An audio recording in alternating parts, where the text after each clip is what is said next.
So I would say, because if you get the engagement of the audience, definitely you can lead them towards down the funnel. So actually push them towards the buy, I would say, right?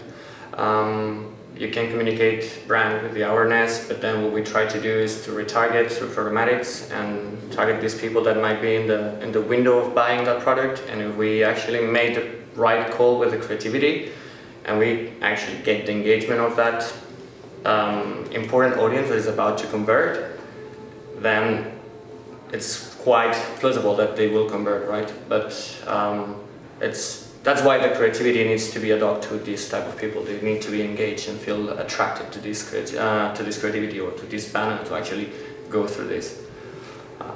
We don't want to lose this opportunity.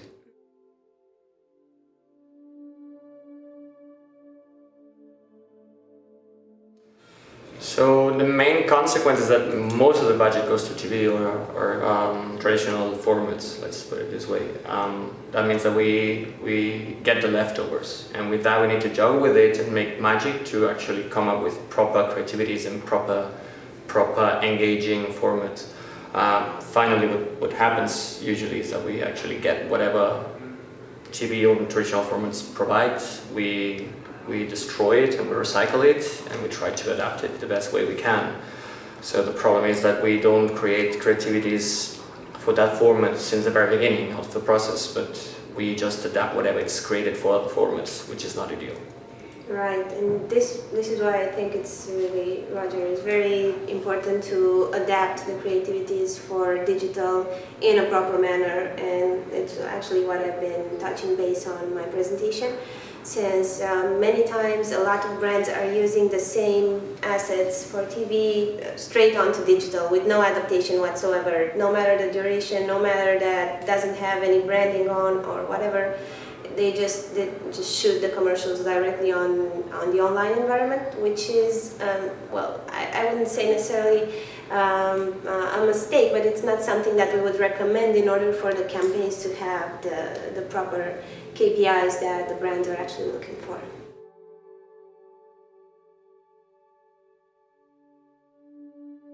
I think for this one, Gabby has a better explanation and very good knowledge, as she did in her presentation.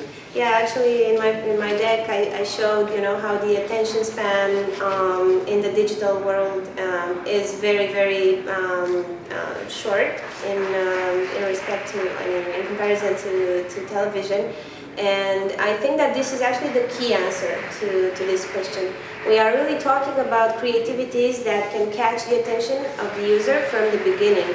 People are less and less attentive, more and more occupied, and it's like you guys, when you scroll on your mobile phone, you don't have the same attention span, or you're not in the same mental state like you are when you're doing something else like watching TV. When you're watching TV, it's like you're seeing the ad regardless if you want it or not. But when you have the option not to see it, you will probably watch those ads that really get you, and that really from a creative standpoint, that really catch your attention. So it's just about the attention span, and also the fact that creativity, if you think about it in general, it's the only thing that cannot really be put in a box. It's something which is inherently human, and that cannot really be mechanized or touched by artificial intelligence. Well, that's actually a discussion, yeah, it's a discussion lately. But I mean, overall, it's inherently human, and I think that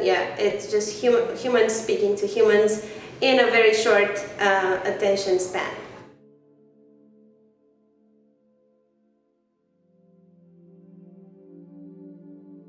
So, of course, the advertiser has a key role in doing this, and they need to put all the tools available so all the stakeholders can collaborate and make a collaborative work, I would say.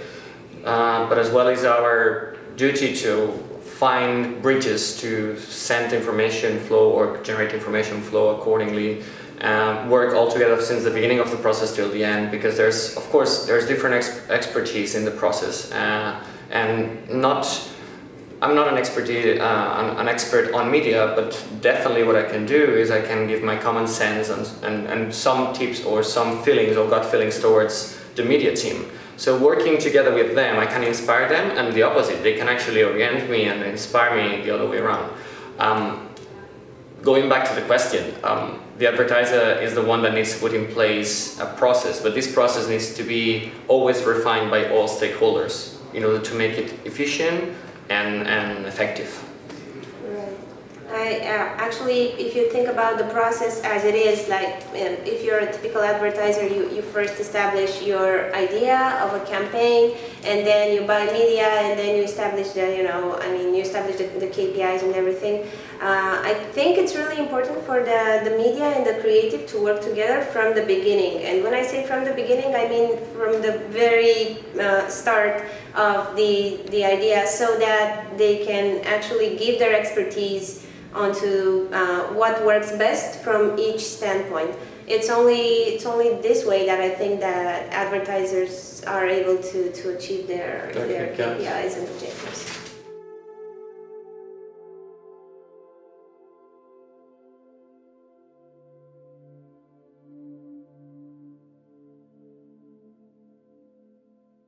As I was saying in the round table, what we do in Spain is adapting whatever the focus is towards the digital media, and that means that the focus right now is on TV.